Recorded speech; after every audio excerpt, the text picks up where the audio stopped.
నమస్తే, welcome to big TV digital exclusive. America అధ్యక్షుడిగా Donald Trump ప్రమాణ స్వీకారం చేశారు. అయితే రెండోసారి ఆయన ప్రమాణ స్వీకారం చేశారు, అమెరికా అధ్యక్ష బాధ్యతలు చేపట్టారు. దీంతో అందరి చూపు కూడా డొనాల్డ్ ట్రంప్ వైపే ఉంది.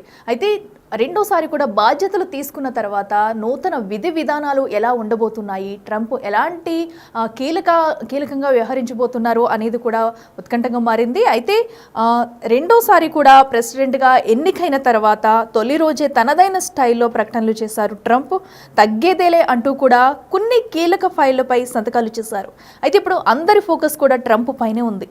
అగ్రరాజ్య అధినేతగా ఆయనకు జీతం ఎంత వస్తుంది, ఆయనకు ఇచ్చే స్పెషల్ సౌకర్యాలు ఎలా ఉంటాయి, అధ్యక్షుడిగా దిగిపోయిన తర్వాత పెన్షన్ ఇస్తారా అని ప్రశ్నలు ఇప్పుడు చాలా మంది అడుగుతున్నారు. అయితే ఇవే ప్రశ్నలు అందరూ కూడా చూస్తుంటారు. ఎందుకంటే మన ఇండియా కంటే కూడా అక్కడ భిన్నంగా ఏమన్నా ఉంటుందా, సో అక్కడ ఇక్కడ డిఫరెన్స్ ఏముంటుంది అనే కోణాల్లో కూడా ఇటు ఇండియన్స్ కూడా చాలా మంది ఆలోచిస్తూ ఉంటారు. అయితే ముఖ్యంగా చూసుకున్నట్టయితే ట్రంప్ జీతం విషయానికి వస్తే కనుక ప్రస్తుతం ఆయన అందుతున్నట్లు కూడా తెలుస్తుంది. సో ఇంత పెద్ద మొత్తంలో కూడా ఖర్చు చేసి అటు ప్రమాణ స్వీకారానికి కానివ్వండి, ఇటు వినోదాలకు కూడా సో ఇంత మొత్తంలో కూడా ఖర్చు చేశారు ట్రంప్ అయితే ఇప్పటి వరకు. అయితే అమెరికా తొలి అధ్యక్షుడు జార్జ్ వాషింగ్టన్ జీతం $2,000 ఉండేది. 2001లో చివరిసారిగా అధ్యక్షుడి జీతం పెరిగింది. అప్పటి నుంచి కూడా 23 ఏళ్లుగా పెరగకుండా $4 లక్షల కొనసాగుతుంది. అయితే అమెరికా అధ్యక్షుడి అధికారిక నివాసం వైట్ హౌస్ కాకుండా బ్లెయిర్ హౌస్ అనే గెస్ట్ హౌస్ ఉంటుంది. అయితే ఇది వైట్ హౌస్ కంటే పెద్దదన్నమాట. సో ఇందులో స్పెషాలిటీ ఏంటంటే ఇందులో 119 రూమ్స్, గెస్ట్ల కోసం ఏకంగా 20 బెడ్రూమ్లు, 35 బాత్రూమ్లు, 4 డైనింగ్ హాల్స్, జిమ్, సెలూన్ కూడా ఉంటాయంట. సో ఇంత పెద్దగా ఉండేది ఈ హౌస్ అనమాట. సో దీనిలో కూడా అన్ని చాలా స్పెషాలిటీగా ఉన్న 119 రూమ్స్ అంటే సో ఎంత పెద్దగా ఉంటుందనేది కూడా మనం ఒక్కసారి ఊహించుకోవచ్చు. సో ఇంత పెద్ద మొత్తంలో కూడా ఇంత భారీ హౌస్లో కూడా సకల సౌకర్యాలు నిర్మిస్తూ కూడా ప్రతిదీ వాళ్ళకి అందేలా చూస్తారు.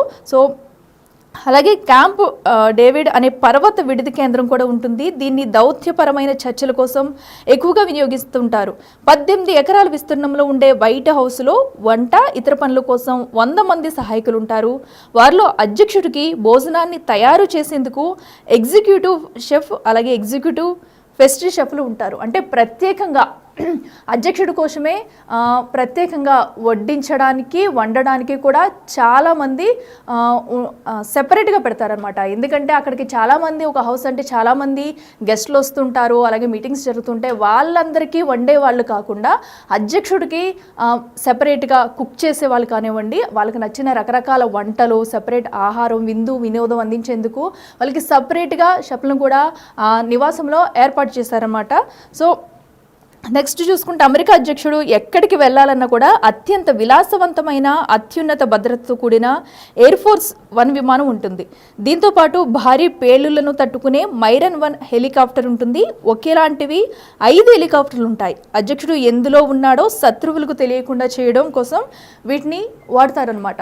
సో ఎందుకంటే ఇప్పుడు ఒక మామూలు వ్యక్తి వెళ్ళడం కన్నా ఒక దేశ అధ్యక్షుడు ప్రయాణించేది ఎలా ఉంటుందంటే, సో కొన్ని హెలికాప్టర్లు అయితే తమకు సెపరేట్గా కేటాయిస్తారు. సో ఇప్పుడైతే ప్రస్తుతం 5 హెలికాప్టర్లను కూడా అటు అధ్యక్షుడికి కేటాయిస్తారు. వీటిలో ప్రయాణించేటప్పుడు ఎందులో అధ్యక్షుడు ఉన్నాడు అనేది కూడా ఎవరికీ తెలియకుండా తీసుకెళ్లేందుకు చాలా చాకచక్యంగా అన్ని భారీ భద్రతా ఏర్పాట్లు చేసి అయితే అధ్యక్షుడు వెళ్తారనమాట. సో అలాగే దానికి సపరేట్గా వారి ఫ్యామిలీ మొత్తానికి కూడా ఒక బీస్ట్ కార్ అనేది కూడా సపరేట్గా ఉంచుతారు. అలాగే వారికి వైద్య సహాయం కూడా, ఉచితంగా వైద్యం కూడా అందిస్తారు. సపరేట్ వైద్య పరీక్షలు చేయడానికి అధ్యక్షుడితో పాటు ఇంట్లో కుటుంబం మొత్తానికి కూడా వైద్య సేవలు చేయడానికి కూడా ఒక సెపరేట్ డాక్టర్స్ అనేది ఉంటారు. సో సెపరేట్గా వైద్యం అందిస్తారు. అలాగే ప్రయాణించడానికి కూడా సెపరేట్ కార్ అనేది కూడా వాళ్ళకి కేటాయిస్తారు. సో అలాగే అమెరికా అధ్యక్షుడిగా పనిచేసి పదవీ విరమణ పొందిన తర్వాత కూడా ఇతర ప్రయోజనాలు పొందే వీలుంటుంది. అయితే ఇప్పుడు చూసుకున్నట్టయితే మాజీ అధ్యక్షుడికి $2.30 లక్షల అంటే 1.93 కోట్ల వార్షిక పెన్షన్ అందుతుంది. ప్రయాణ భత్యాలు, కోరుకున్న చోట నివాసం, సిబ్బంది వంటి సదుపాయాలు కూడా అందుతాయి. సో అధ్యక్షుడిగా ఉన్నప్పుడే కాదు, అధ్యక్ష పదవి విరమణ తీసుకున్న తర్వాత కూడా వారికి కేటాయించే వాటిలో కూడా వాళ్ళకి పెన్షన్ రూపంలో కూడా భారీ అమౌంట్ అయితే ఇస్తారనమాట. సుమారుగా 1.93 కోట్ల వార్షిక పెన్షన్ అందుతుందంటే అది చిన్న అమౌంట్ అయితే కాదు. అలాగే వారికి కోరుకున్న చోట నివాసం కూడా కేటాయిస్తారు. అలాగే వాళ్ళకి ఇంటి సదుపాయాలు, సిబ్బంది అన్నీ కూడా, అంటే అధ్యక్ష పదవిలో ఉన్నప్పుడు ఏ సదుపాయాలు అయితే కలుగజేస్తారో సో అంత రేంజ్లో కాకుండా వారికి పెన్షన్ ఇస్తారు. అలాగే ఉండడానికి ఇల్లు, వారు కోరుకున్న చోటనే సదుపాయాలన్నీ కల్పిస్తారనమాట. సో ఇప్పుడు ట్రంప్ రెండోసారి బాధ్యతలు చేపట్టారు కాబట్టి సో ఆయనకి కూడా ఇంత పెద్ద మొత్తంలో కూడా ఇప్పుడు అలాగే జీతం, అలాగే లగ్జరీ లైఫ్ ఇప్పటికి, ఎందుకంటే అటు గవర్నమెంట్ నుంచి అనేక సదుపాయాలు కల్పిస్తుంది.